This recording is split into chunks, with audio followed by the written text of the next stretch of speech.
secrets, great discoveries, great or deep mysteries. Let us better call it deep mysteries. The three deep mysteries of October, the bardic three mysteries of October 2022. First, language is a barrier to enlightenment, and also language is a reduction of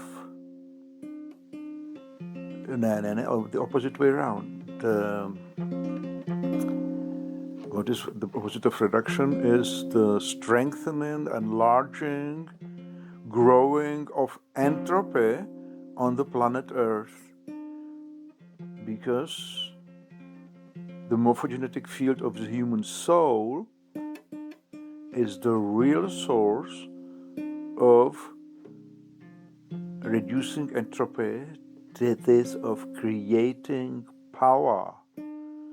The creative power of life is bound to the merging of morphogenetic fields,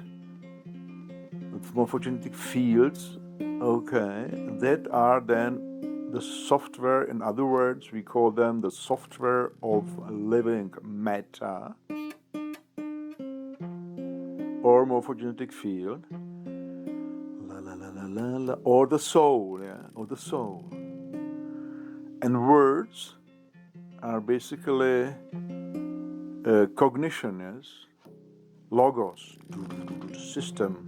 At the beginning there was logos. Even in Bible, in Greek, they say at the beginning there was the word, and the word was hovering over the waters, and that was an attack. It was not a friendly enhancement of the animal and plant and elemental kingdom, when the word or the logos, or in our conception of biocentric phenomenology, the entity X, this timeless and spaceless entity, has attacked the earth. But it took like 3, 4 and something billion years, or let us say 3 or something circles of the planet Earth around the burning fires of the sun, and all that time the entity X, the logos, was waiting above the waters of the planet, as it is waiting above the waters of any planet in this galaxy, or maybe in this universe, because it is a kind of, now we could say, not taking it exactly, but functionally a parallel universe. Parallel in the sense that it is somehow connected with our universe, but at the same, it's difficult to say, at the same time it is timeless, because we use the word time twice. Once we mean it like simultaneous, congruence, simultaneity, and the other word timeless actually defies it.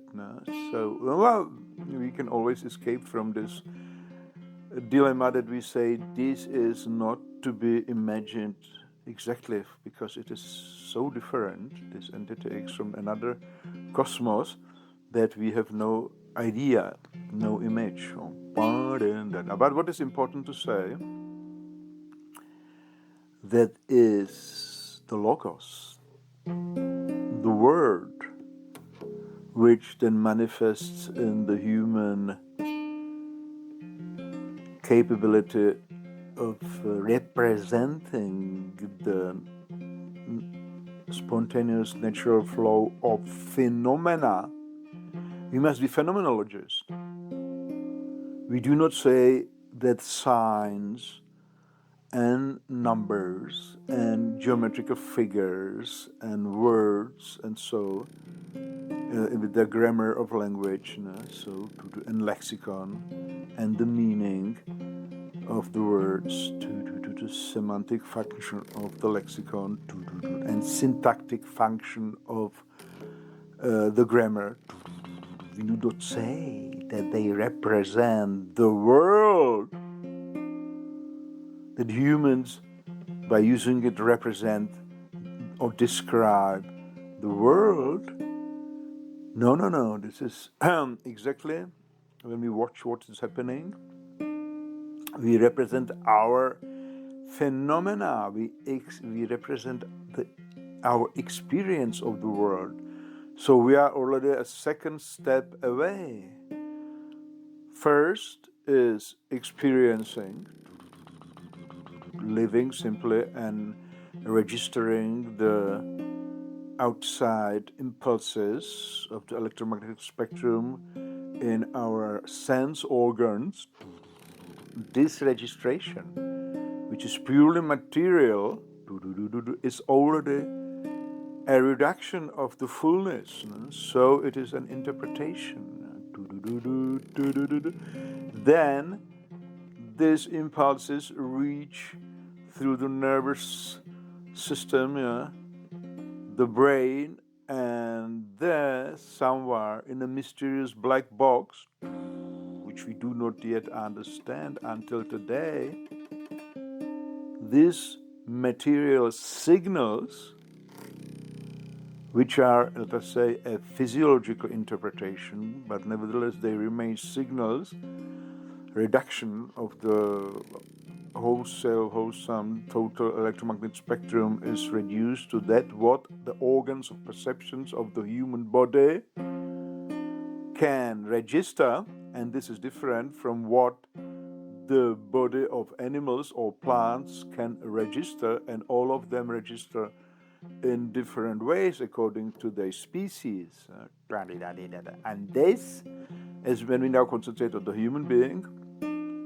These registered signals also are transformed several times on their journey from the surface of the body, where they are registered in optical way, like in the eyes, or in tactile way, as on the skin, or an acoustic art, as in the ear, or of olfactory art, as in the nose, or the tasty art, what we call it, the taste on the tongue.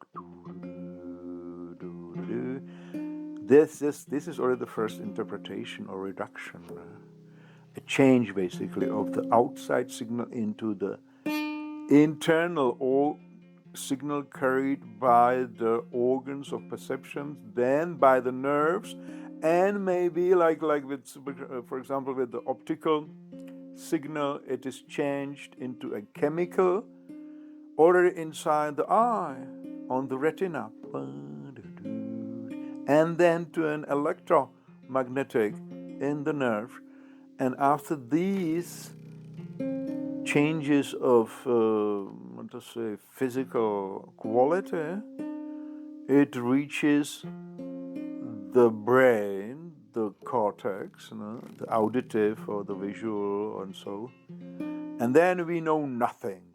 Then we simply ask the people in the laboratory, what do you see? What do you feel? And we push them, or we show them black papers or white papers of fast images of elephants or of nice women. And what do you feel?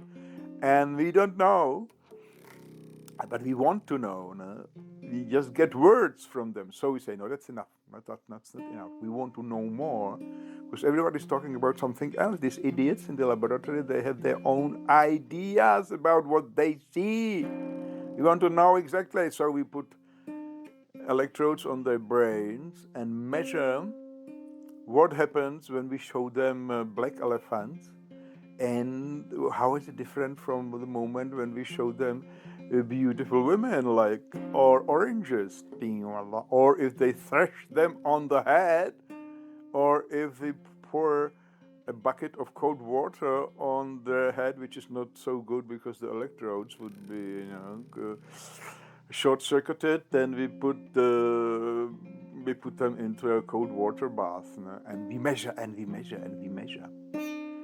But this is an illusion that we get something else than signals. We get again signals, material, electromagnetic changes or chemical changes in the cortex, in the nerves, in the hardware, in the biological body. So, if we are philosophers and phenomenologists, then we say, okay, there comes the perception is changed into experience, into phenomena, and these are qualities. They are not quantifiable. They cannot be measured. They can be only experienced and described. They must not be described. No, they can be described. But everybody who is experiencing them feels. We must use exact words. We do not say knows what he is experiencing. No, no, no. We feel the quality of the experience. And then we can describe it like black elephant is approaching, or the nice girl is sitting on the park bench, or a hot wind is flowing over my shoulders, or a terrible smell is coming out of this refrigerator. We have to clean. So we have the second reduction is the individual interpretation of signals into experience, into experience. Perception into experience. This is the second interpretation.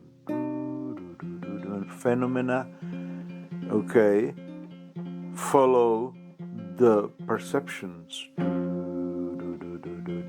And then comes the third reduction or change of the flow, is talking about it, describing it in words. So, and this again, a word like black elephant is certainly much less quality in it than if I experience the black elephant coming to me. Or if I sit down beside the beautiful girl on the bench on a sunny afternoon on the embankment of the lake here in Konstanz-Bodense, because this is all happening in Konstanz-Bodense, the secret place of the deepest phenomenology in Europe. Because here in the 1980s, I was studying the receptive aesthetics, die Wirkungsästhetik, with Wolfgang Iser, with the Professor Wolfgang Iser was the deep thinker and phenomenologist. Literary science, philosophy, phenomenology, structuralism, anthropology was his domain. And Buddhism was also flourishing in the 80s on the academic level at the University of Constance. Very strange connection, like the 5 years, like 81 to 85, 6 maybe even. There was a strong, powerful connection between anthropology, phenomenology, structuralism, philosophy, art, studies, and meditation, Buddhist meditation, Theravada school, and Zen in my soul and body. Because the nice, beautiful girl was also there, and the sport, and the Alps, and the swimming, and tennis, and university at the lake, and so I have taken in very much, also studied history with the famous professor Baude here, and Ludwig Klages and Nietzsche and Heidegger. So we have followed the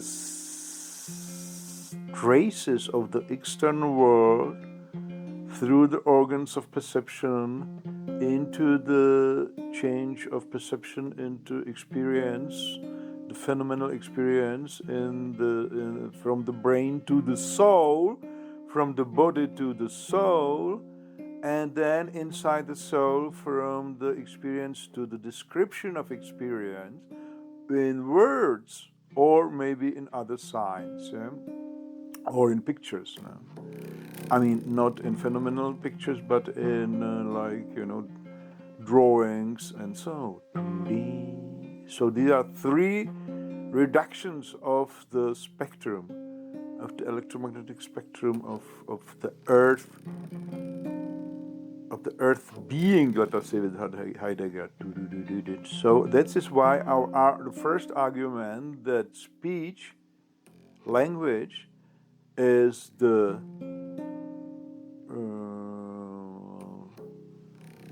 heightening or enhancing of entropy has some value, because the complexity and the depth of, let us say, informational structure was reduced 3 times. No? Organs of perception, then soul reduction from perception into phenomena, and phenomena into words. Okay, always a reduction of complexity. One objection is that human soul and their feelings and the combinations with other soul, this is it, where we come with our second argument, that a living human soul, an animal soul, and a plant soul, in the moment, in the process of uniting, merging, connecting with other souls, is an reduction of entropy. That is, it is returning back something, it's winning something back from this dissolution into very reduced and simple, basically, signs of an intelligence on the planet. Like here we have the intelligent human being, sapiens, who is reducing everything finally into mathematical signs, numbers, and even go on into digital symbols for algorithmic operations like 0 and 1. This is the complete end of complexity. This is the highest entropy. 1 0 1 0 1 0 0 0 1 0 0 1 1 1, and so on. And then you can imagine that it will one day be the last level on the planet Earth, that there will be no living organism but only robots that are functioning algorithmically. And then it will somehow break down, and then it will disintegrate. The robots will get rusty and the electricity will die, and only somehow, somewhere, the last batteries will function, and there will be 1 in New York, 0 in San Francisco, will appear on a screen or inside the robots, and then there will be 1 1 1 1 1 here in Constance in some old refrigerator. digital whatever pattern, and there will be some like 010 in Moscow, and that will be the last impulse, and then there will be complete silence, and only the entropy will be rising in the fallout, the disintegration of the metallic bodies of the robots into cosmic dust, and then the sun will enlarge and absorb the earth, which will be covered with metallic bodies, with metallic dust, and the entropy will enlarge and enlarge. So what we have to put against it is what we have found in the close analysis, that the human soul and the soul of the animals and the soul of plants, they are all doing similar stuff. A stupid expression, doing similar stuff. No, but we know what's going on. Also, the plants feel, register. Let us say, don't say feel. We register for human beings, and they register the sun. Otherwise, they will not turn to the sun. We see it in the flowers, in the sunflowers. So somehow the sun rays, the photons, reach their surface and they answer. So there must be some, processing of it inside the leaves and the stem and the flower and so in the bud. So this is what they do. They make the first reduction also.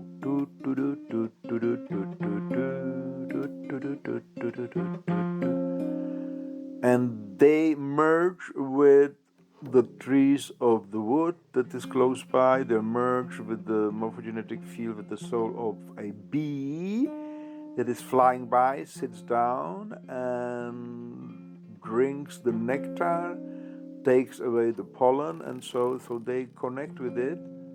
So they also are enlarging the entropy, reducing the entropy.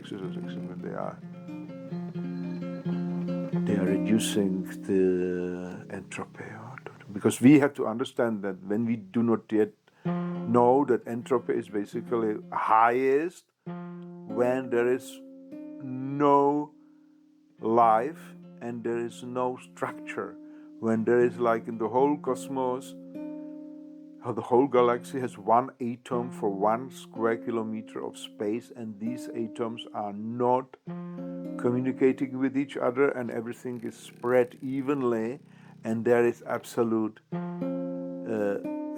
immobility, no energy exchange, no information exchange, to dead universe. And what is working against it is the souls of living organisms that, according to biocentric phenomenology, are morphogenetic fields, informational fields, and they connect and they unite. And like that, they, change their structure and enlarge the information flow, so they reduce entropy, because they also have the innate tendency to embody in matter. And like that, there is growth, there is, metabolism, because even metabolism in all organs is, according to Sheldrake also, is an expression of morphogenetic fields, of the memory of that particular species, that a new cat or a new tiger that is born, a young tiger is growing according to that information field of the tiger's body. The cells are not just, rising in quantity and somehow it forms the body of the tiger by mitosis, by the division of cells through the input of energy into the stomach of the little tiger, even in mother's body. It somehow grows and somehow gets the shape, because there is no other space. it must take the shape of the tiger, of the little tiger. No, it is in the moment of conception, when the information field of the sperm and the egg, at least in mammals, when they connect, their information field, there is immediately a kind of blueprint, a kind of model, informational model of the tiger, and it's dynamic, so it is growing in size also with time, and all that which the little tiger gets from the mother's body energy, and then when it is born, then from outside, and the metabolism that follows is growing into this shape that is hovering, let us say, around the matter as the soul of the little tiger, and it's all the time embodying. It is the innate tendency of the soul is to embody in living matter, or maybe even in the so-called dead matter, and to bring life to it.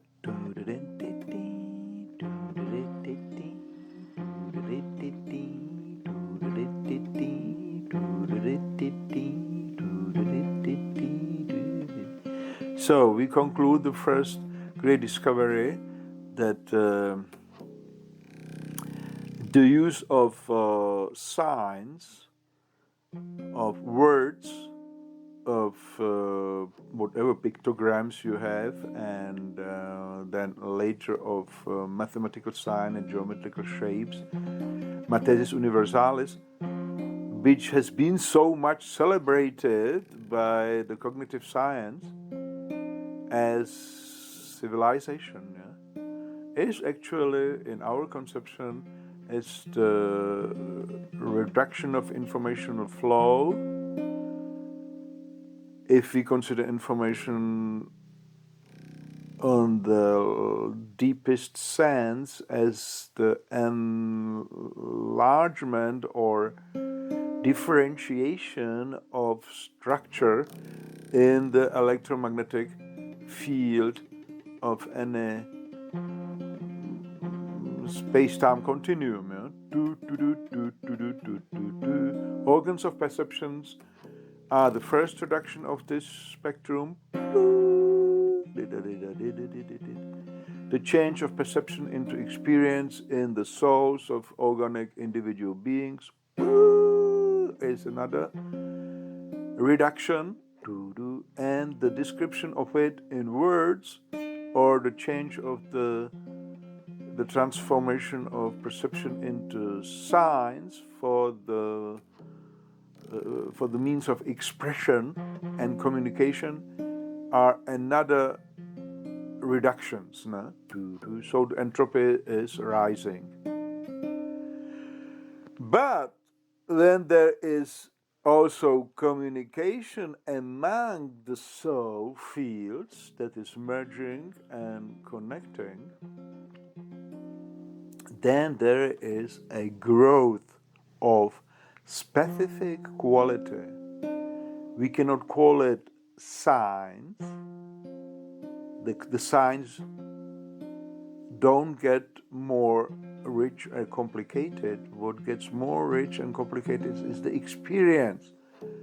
When you have a dog and you walk with him, so the informational field merging which happens between you and the dog whom you love and admire every emotion he does, and throw balls to him or twigs, and caress his fur when he comes, and look into his eyes like he loves you like mad. If you like him too. So the day is richer the moment of your walk is richer. It enlarges the informational flow, but the informational flow is of another quality. It's the quality of the soul. It is an emotional flow. So we have it. Emotional flow is the one stream of, let's say, energy that is working against the enlargement of entropy on any planet.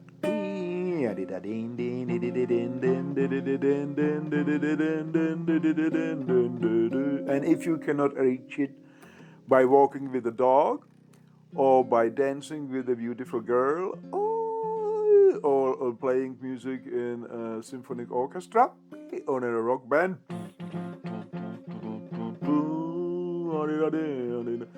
then you can reach it like a bard on a mattress by this technique, where cognitive thinking and philosophizing is accompanied by string instruments, so that you do not land in a kind of dry academic blah blah blah, so that you don't finish like a professor. The university 60 years old comes out, which I've seen frequently here, comes out in the evening from his study and is completely deleted. It is a deleted soul. He deleted his soul. He comes out and he moves with the rest of the mechanical power of bones and muscles, moves to the bus or to his car, goes home and waits for complete, and he will turn off where there will be no energy more. So academia is basically enlargement of entropy.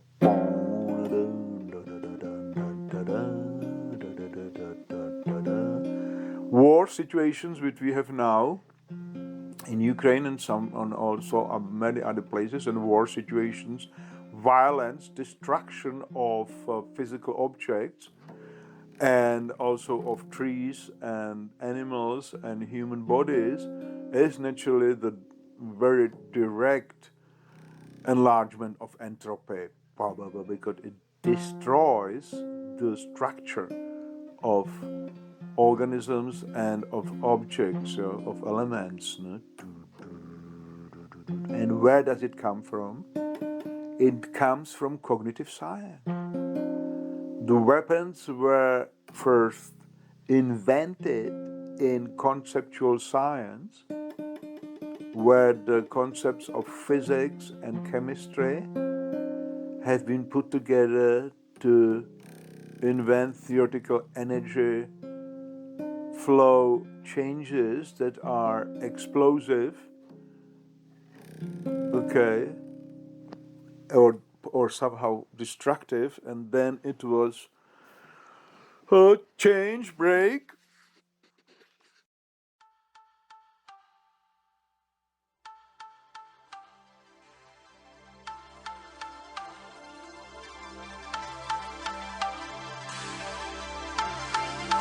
Golden forest, golden lake, sanctuary, state of grace. I will find reason, a place to be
So, second part of the entropy talk.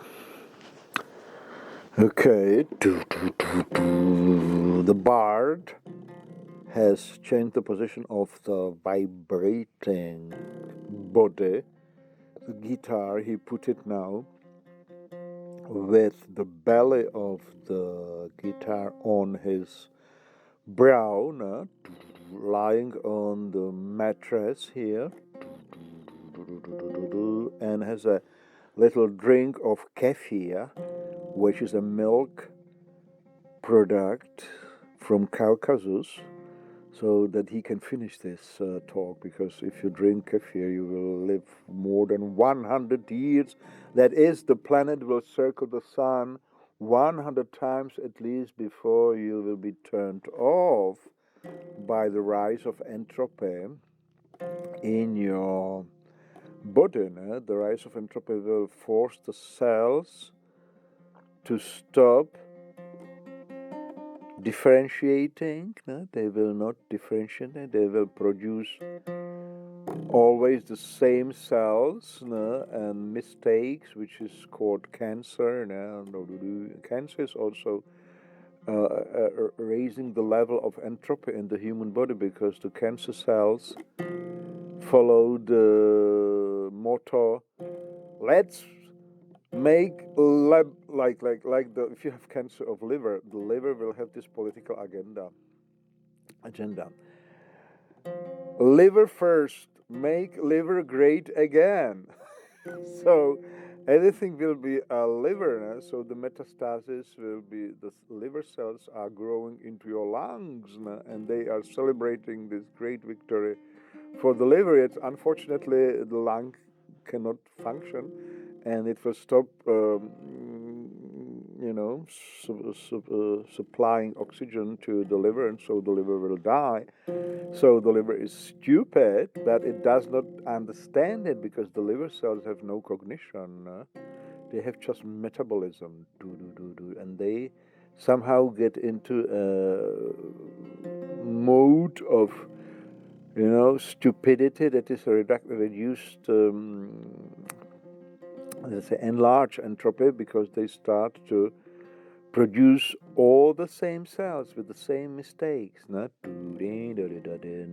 So the bard drinks kefir and sends a message to his liver and to his stomach and to everywhere. Now we are going to be at least 100 years old, and so we can finish this talk about entropy. The guitar vibration of the strings is penetrate now his lobus praecentralis behind the brow and other parts of the deeper brain, and the heart and the stomach, because which is lying on the whole trunk, no? In a different way than before. So the ideas, that I say, the vibrations, the hardware vibration of his nervous system, no? Will enhance other informational fields and images in his soul, different. So the entropy will be again reduced. When differentiation rises, entropy is falling. When differentiation is lost and all is the same, then entropy rises.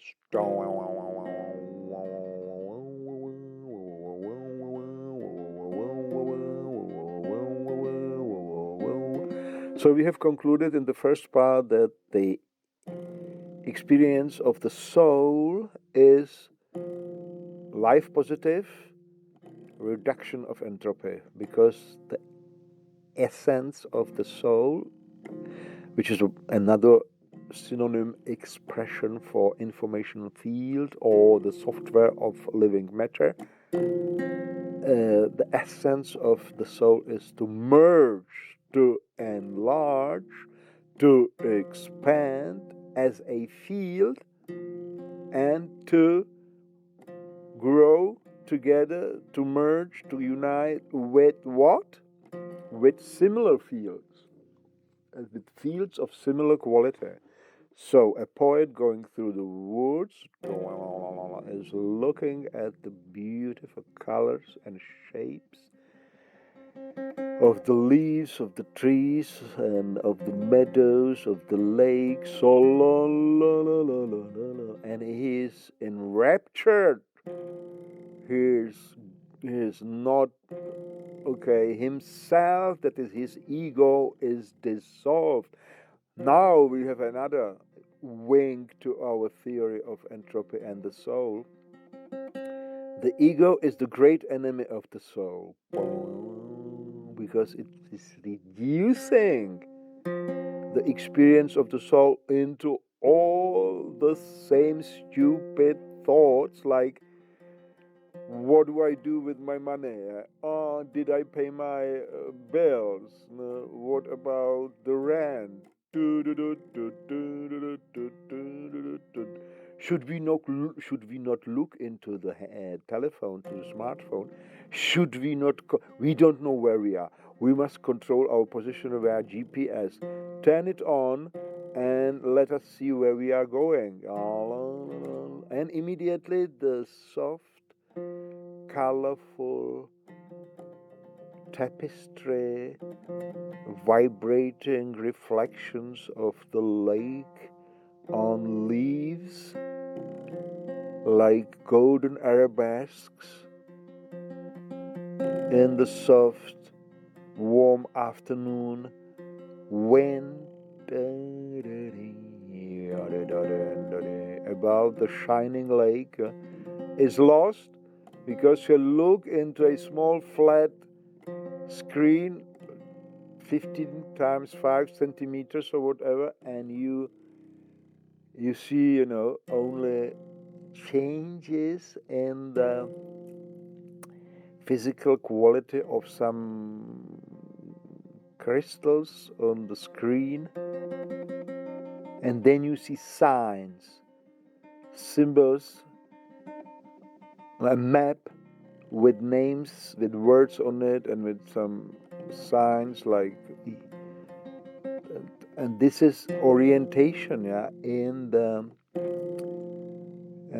the artificial world, in the virtual reality created by the logos. We have the first idea we have had of the logos, of the system of the world, hovering above the planet Earth and also above the lake you are now, if you are in the mountains, and it is waiting all the time. This is important to understand. It is simply not waiting in the sense of an intentional being waiting. It is not an evil demon or something like that. It is a kind of a function of immobility, reduction of diversity, enlarging of entropy. It is the static essence of stopping, growing, and interchange and merging of the souls so that they cannot differentiate, they cannot experience, they cannot embody new patterns of life into the organic cells of the body, or if it is about elements, they do not support the rocks and the trees and the water in the lake and the winds. Everything somehow disintegrates into dust. There is no connection between the soul of the lake and the wind and the rocks and the woods around, because all this, and the sun above, because all elementary matter also has an information field, and as Albert North Whitehead has postulated, there are anyhow only small or large organisms. Small organisms are those that have a border, that are individual, they are inside their own individual body, like animals and plants and man. And larger organisms is all the rest, all the natural compounds, no? Like mountains, like rivers and winds, and so on.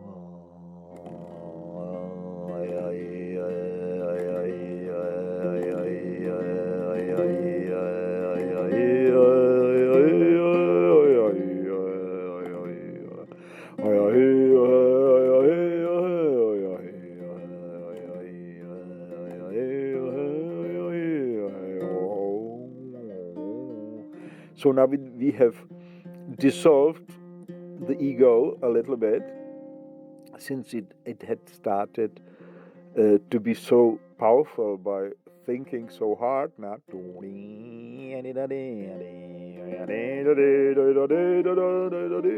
it started to have like ideas.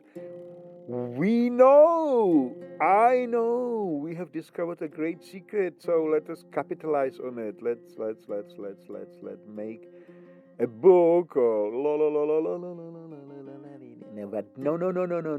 This would be a loss of inspiration if we stand up, turn the computer on, and start to write it down in linear concepts. This would be enhancement of entropy, and we will finish our lives like those countless learned men in their libraries, drying out among the big books or the hard disks now, full of information. No.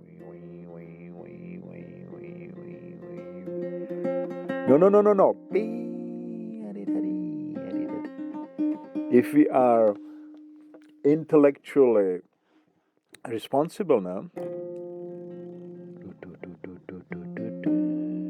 we have to stick to our discoveries.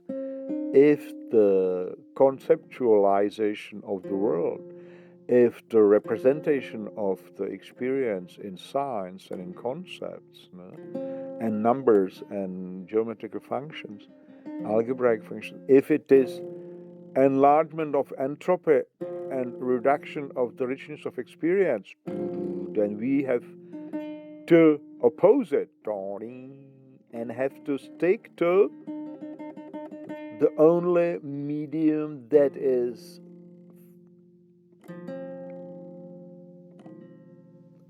reducing entropy, and it is the merging of the morphogenetic fields of souls, which is naturally enhanced by music and emotional experience.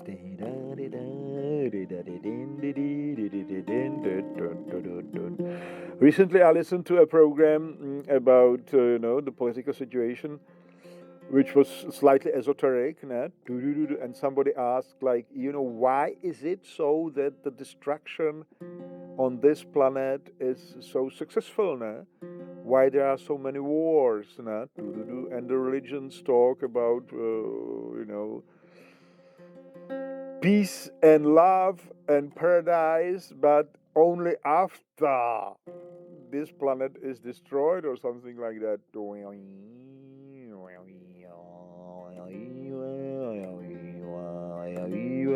And the guy who was talking, he said, now, because look at the universe, and there is so much darkness now, and there is only a little light compared to the darkness, which is quite clever. Now, it is not, he was not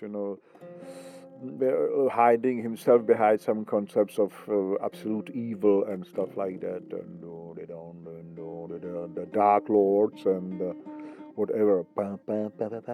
And also the physics today, it talks about dark matter and dark energy, and it should be much more than the visible one.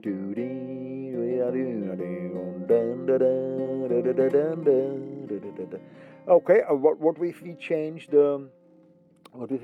this word dark energy and dark matter into simply matter and energy of very high entropy, that is actually without dynamism now?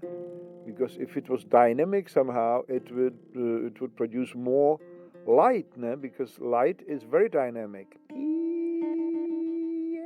Light dancing on the surface of a lake, with billions of sparks. If you close your eyes a little bit and stand above a lake in the lake or sea in the right moment when the sun is high, but not so high so that it can reflect and the waves are in motion, or ripples at least, then you see a dancing light performance, not a performance, expression of the love of the merging of the informational field of water and sun. If it is close, if you are close to the shore, if there is some good surface close to the shore, like marble steps of a temple, which goes to water, then you can see those ripples, this arabesque of sun reflected on the stairs, with in such a complexity you can even not dare to think. You didn't dare to describe it, because it's impossible, absolutely impossible. The changes are so rich, the shapes and the interferences are so rich, but you can, strangely enough, perceive it with your eyes. And if you get into a condition of rapture, Dionysic ecstasy, artistic, bardic admiration, then I would say that through your eyes, the pattern of the nerves, which transpose the signals into your brain, into your cortex, you are supplying the brain with its such differentiation and such beautiful and living patterns of light and water that together with the kefir which you drink after that, you are going not only 125 but 155 years. So wow, the body is going to love it, and it will merge with the energy of the sun and the water. And if you connect it with those reflections of the sun on the leaves of a tree or a bush that is growing above the lake, and you are standing in the right position, so the sun is above the horizon on the other side, one day, and you see those arabesques are crawling up the leaves, like golden, like golden waves going through the leaves. So that's fantastic. And all is accompanied with emotions of rare quality, about which Edgar Allan Poe has been talking. Also, that there are conditions, there are qualities of the soul that arise but rarely in the moments of complete health of body and soul. He starts his note by saying, I quoted from the Alan Parsons LP, Tales of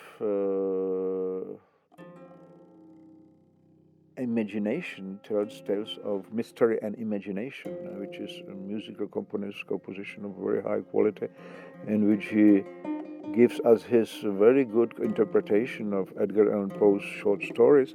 And at the beginning of one song, he has a quote read by a very good reader. I think it was a great actor,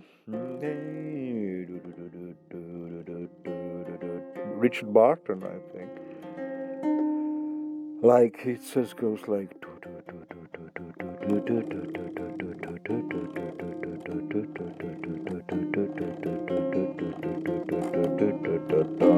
I will put it here now. I have.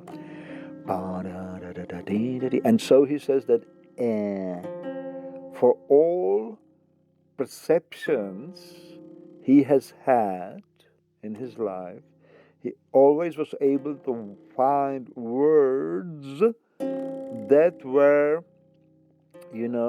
deeper somehow and richer than the experience. But then he admits there are states of the soul, emotions that are so rare that there's no hope to express them with words. And he has never found words for it. And that these are the conditions where the bodily and mental health are in absolute harmony and power. Power. What does it tell to us? No. In our perception of biocentric phenomenology, those conditions of the soul that he could express in words were already not pure. They were already contaminated by the cognitive apparatus of the ego, by consciousness, self-consciousness, personal will to power, and perception of objects, objectified perception, and conceptualized thinking. These are the 5 derivations of the ego in the soul field of a human being. Then there are still emotions, because there is nothing else in a human being but soul and body. And all the cognitive functions are derivations, transformations of the soul. So there still remains a taste of despair and loneliness, of death, and prison, if you are thinking cognitively for a long time. Every young poet who came to a school and was sitting in the bench and listened to the conceptual nonsense from the teachers, and learning to repeat, and was looking hungrily out of the window at the flying birds and the playing children and the setting and rising of the stars and suns and moon, if the school was a long time or in winter.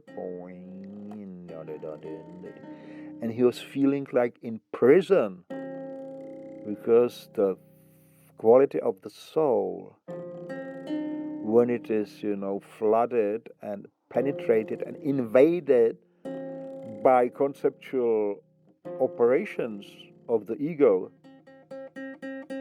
is the quality of a prison, of emptiness, of loneliness, of death, of the end, of static, immobile,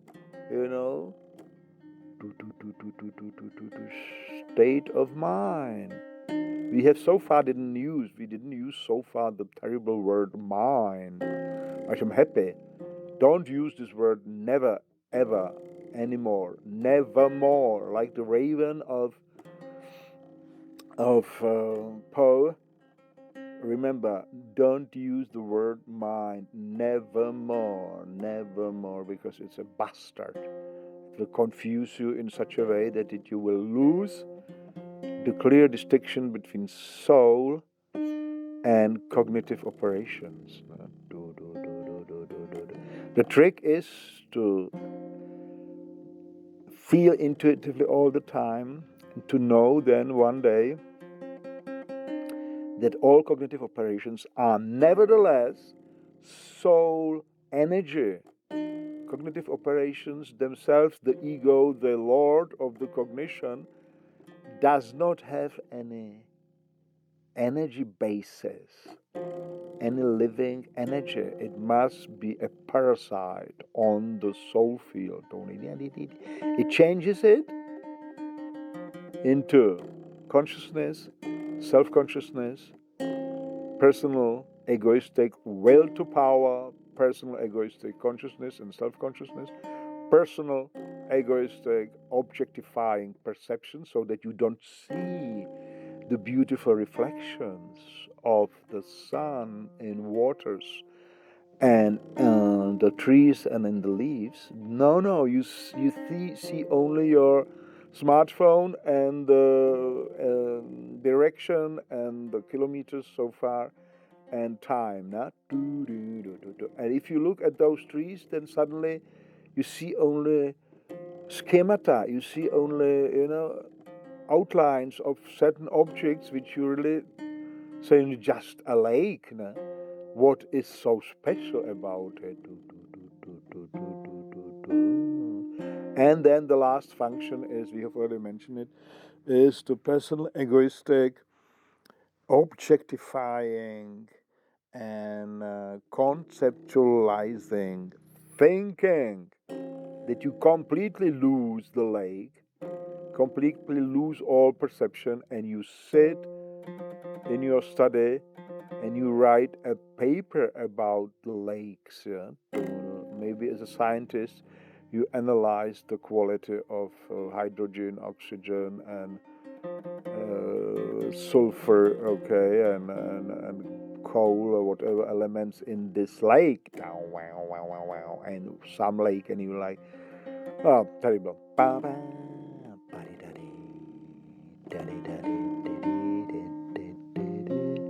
So if you want to get to a deepest possible union with the morphogenetic fields of nature, as the Romantics have tried, without, they had this advantage of being born early without too much technology, so it was possible for them to just walk with a beautiful girl and the woods alongside lakes, no? Like Walden, no? Ralph Waldo Emerson, and the others, no?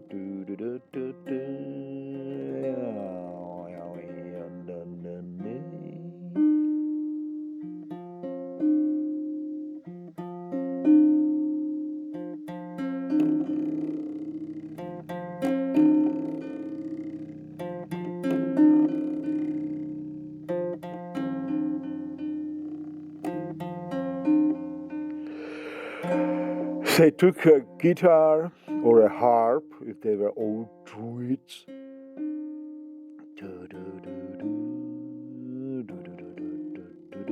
or the drums, if they were Indians, no? Or red Indians in North America, or flute, if there were Incas, no? Or sitar, if there were in old India on the river Ganges. And then we, the bards of the 21st century, the free spirits, we used for the first time the word spirit as it was used by Nietzsche, but we mean a soul field that is free from those 5 derivations of the ego. Vanga, that's the free spirit. Yeah? A totally free soul in a healthy body that is open to all perceptions that are here and now and to their dynamic changes. So we put all those together. We take the flute with us. We take the guitar with us. We go on the bike. And to crown it all,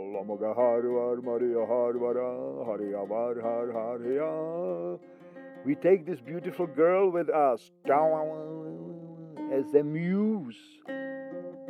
And she is swimming in the lake, and we are playing, and we are, we are as much as possible, we are the gods of the moment, dynamically changing, and merging our souls with the lake, with the trees, with the sun, with the reflections, with the beautiful shape of the girl. Distance, that's the eros. You understand the concept of eros? Distance, because the further the soul field of your body can expand, the more it will engulf from the surrounding elementary nature, and so it will be richer, and it will, reflect this richness of union with so many other fields in this strange feeling of godlike, fullness of the moment, and dynamically changing. So it will not be like I'm losing. There will be no trace of a loss, because the growth. This is what Nietzsche meant by Dionysic experience. The permanent growth of the quality and changing quality of rich, full experience of elementary world. And the girl, the muse, is there. She also belongs to this beautiful picture. Wow. And she's transforming the sexual drive energy into erotic, embracement of all elements. And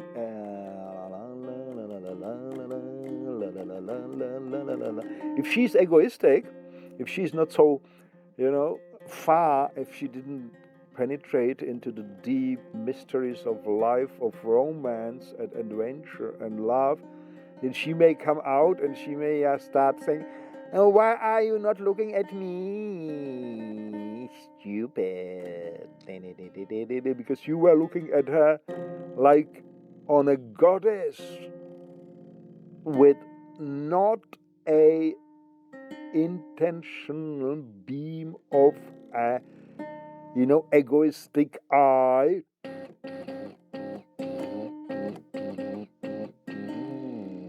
which is reducing her into a valid shape of beauty at that period of time in this culture.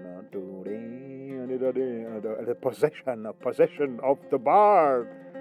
No, you are letting her body shape and what we call silhouette to dissolve in the reflections of the lake, if when she is swimming against the sun, and everything measures, the mountain, the wood,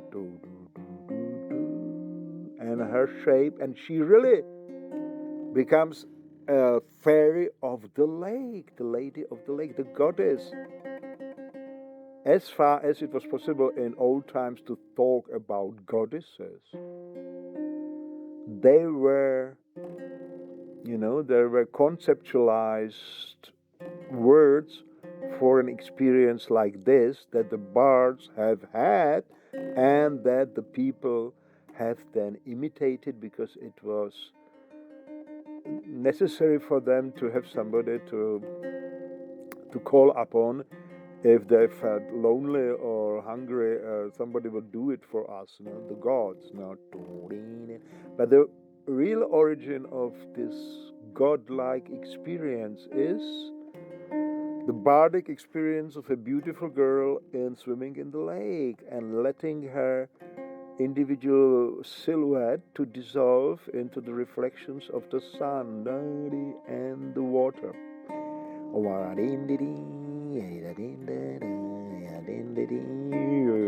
That's why all the esoteric and Kabbalistic and Gnostic talk about higher beings and gods and demons and angels and masters of creations is simply a frustration, an expression of frustration of lonely men in some libraries that have forgotten that they can find the real living experience if they go out to sit on a bike and go to the mountains. And if they are not so lucky to be accompanied by this beautiful Amazon-like, fresh, high school beast of a girl, is exploding with energy, then, well, don't be so envious and create it in your imagination.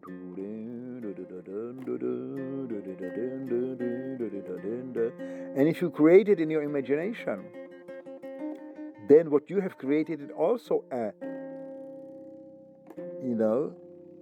reduction of entropy. It is a differentiation of the scene, and it is an information field that is what? By the essence of it is looking for embodiment.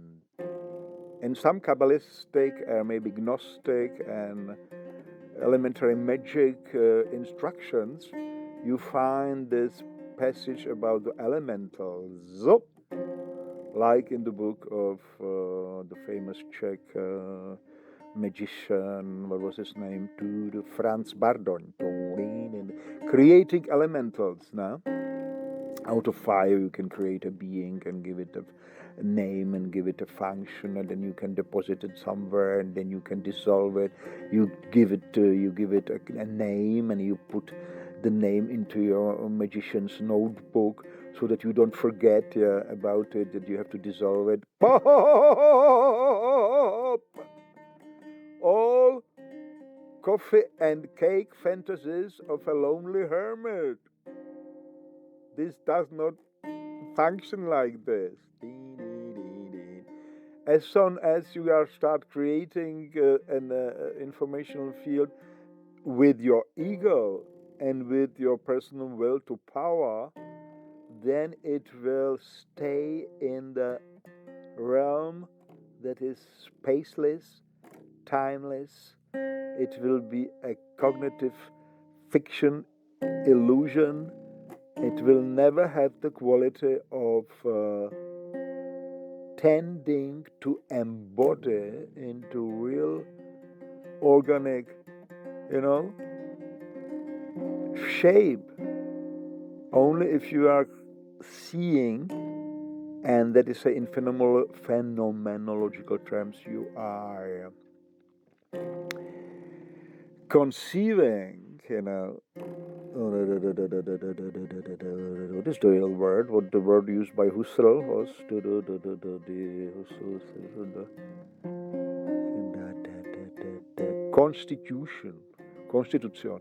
Constitution. You are constituting this image in a rapture of a romantic poet in the mountains, of a bike tour fanatic, yourself jumping into this lake, and then you come out and you dry yourself and you make your flute concert or guitar concert and you exercise your qigong. You are in this condition that Alan Edgar Poe has called the optimum of bodily and soul power, the purest, the strongest, the healthiest. Nietzsche would agree, the Dionysic. Then the projection of your soul will have this quality. It will be a spatial and in time oscillating pattern coming out of your soul field, separating and uniting with the reflections on the water and with the water informational field, with the sun informational field, with the wood information, whatever is there. And then it will hover there and wait. And if you bring then a real girl from some, high school or university, or if you are working there like I did, in a local clinic, orthopedic clinic as a physiotherapist, then you go with a nice girl after work on a bike to this lake. Let's go swimming. And she jumps inside. Then this pattern of energy will, jump into her body. It will embody and she will be the goddess of the lake. For you, at least from your perspective. Maybe she will not notice it, but it will be in her. Maybe she will have a special kind of like, oh, this is a wonderful moment. Let us swim together and let us make crazy stuff like we were, gods of the lake. This will be an expression for her,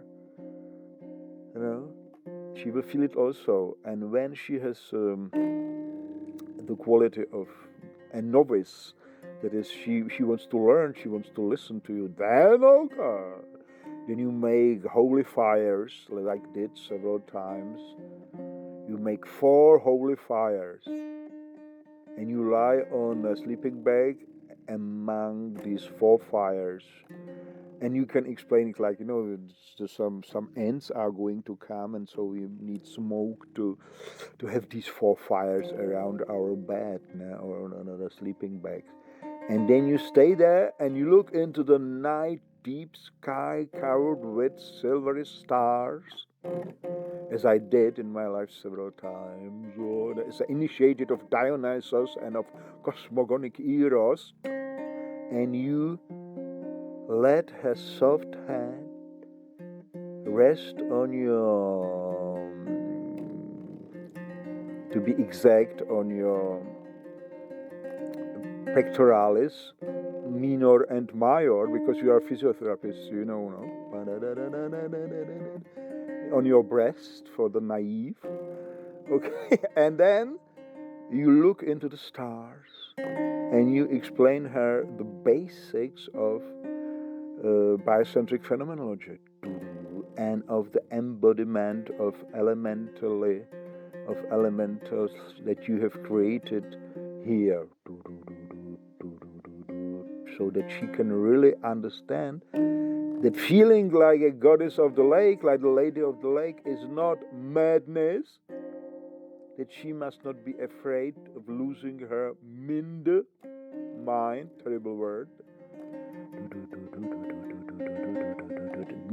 On the contrary, she will be initiated to the works of Friedrich Nietzsche, Ludwig Klages and Martin Heidegger, and Ralph Waldo Emerson, and Rupert Sheldrake,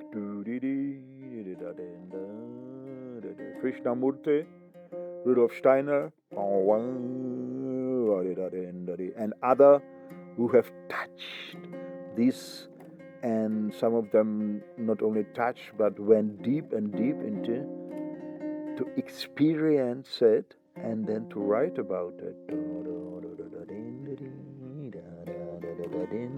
Like Krishnamurti on his walks in California always had this trouble of explaining to those listeners, just forget it, just walk and look at the beautiful sky and the birds flying and the sun shining. And if I tell you something about it, about the soul and the thinking, and thinking must stop, and memory is a chain, then don't try to understand it like if I were telling you some Gnostic secrets to free yourself, but listen intently, watch to your process of understanding, of the need, of the necessity to understand. Why do you want to understand? Why do you want to find truth? If truth is a conceptual construction, then it is the prison. It is exactly, in other words, the lie. It is not the true experience. Then you could go to Nietzsche, beyond good and evil, and you have the same there. Why truth? Then we have presented ourselves in front of the Sphinx, and we ask ourselves, who is here? Putting the question, who is the Sphinx? What is the truth? Because the Sphinx was giving riddles, and she wanted the true answer.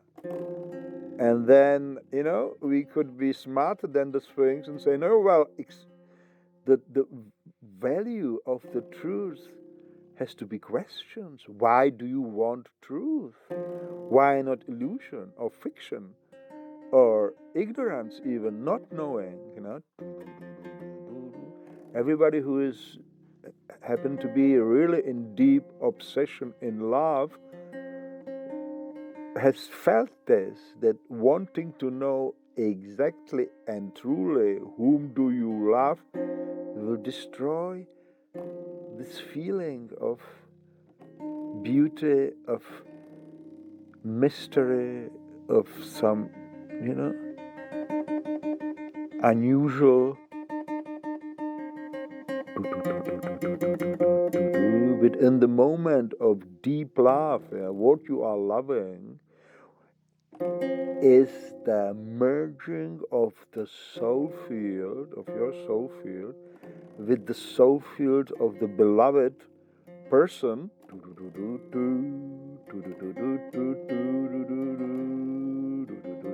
or it may be even a dog, why not a horse, a garden, a sea, a lake, etc. Merging of the soul field with the soul field of the beloved entity, organic, living entity, and we know that all nature is living. And at the same time, you are experiencing the enormous depths of time in this locality, because the dissolution of the ego in the state of cosmogonic eros, in this moment of rapture, also makes it possible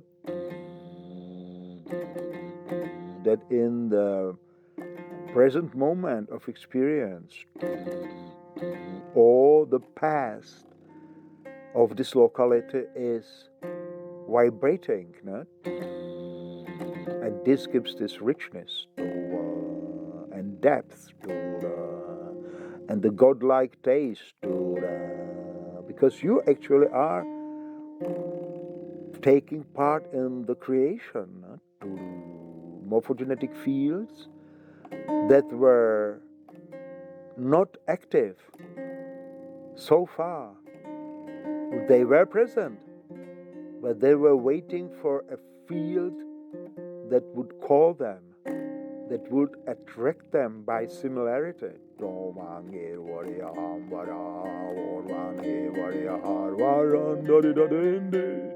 And this is the soul field now, your soul field, which is, we are coming to the border of language, because we cannot say it is your soul field, because it does not belong to you anymore. There is no ego. The ego is dissolved. So the soul field, which is embodying in your body, which is permanently supporting the shapes and metabolism and whatever of your body, and at the same time expressing itself with emotions and visions and melodies and feelings. This soul field, as is freed from the constrictions of the ego, is expanding in time and space, far, far away across the lake, to the woods, to the stars, and far, far away into the depths of time. May take the quality of being young, feeling yourself young, because you are then one with your past, and in the past you were young. May take the taste of old lost ages on this locality. You become a hero of, some barbarian quote unquote times here, of the old Germanic tribes that came here to the lake some 2,000 years ago.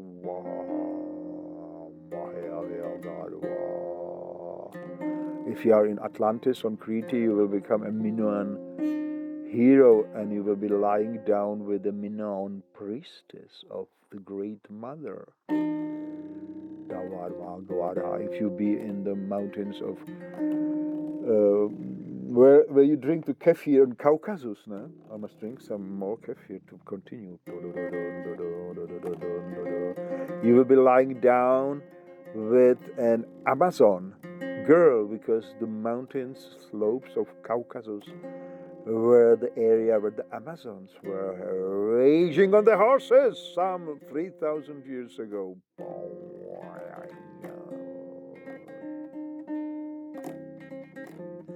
And like that, if you lie down and watch the stars with your beautiful muse, you will be creator. You will be one of those creators of this universe, of this planet at least. And then later on, if you continue for decades like this, as I did, you will become a creator of other distant quality. You will be walking on the shores of Aldebaran with the beautiful priestess and Amazon like girl of completely different planet.